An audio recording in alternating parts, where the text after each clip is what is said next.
ya Citizen.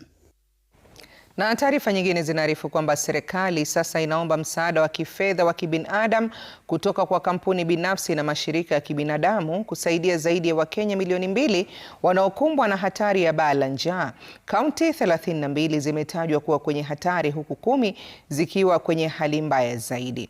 Naibu Rais Profesa Kithure Kindiki alitoa wito wa msaada huo wa shilingi bilioni 13 wakati wa mkutano wa wawakilishi wa mashirika ya kimaendeleo na sekta binafsi.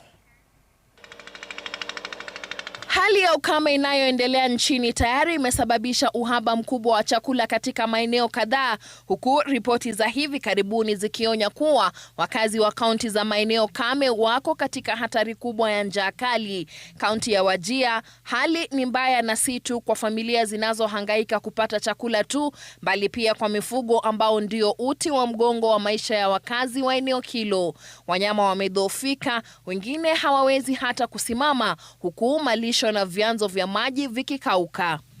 Serikali inasema baadhi ya kaunti zinahitaji msaada wa dharura wa chakula, maji na huduma za afya ili kuzuia kifo. Kaunti 10 zilizo katika hatari ni Mandera, Wajir, Garissa, Kilifi, Kitui, Marsabit, Kwale, Kajiado, Isiolo na Tana River.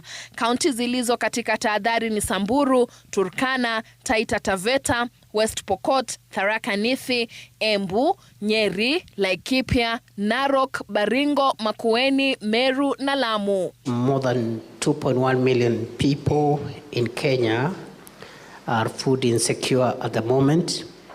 The weather forecast is that the short rains should be ending in the next few days, by the end of this year. And so the situation is likely to prevail or even get worse in January, February and March.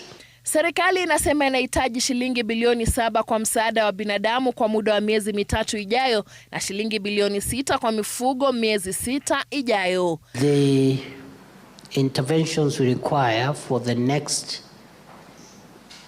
6 months, human-related interventions for food, nutrition, health, and related issues, including water, and then livestock-related interventions.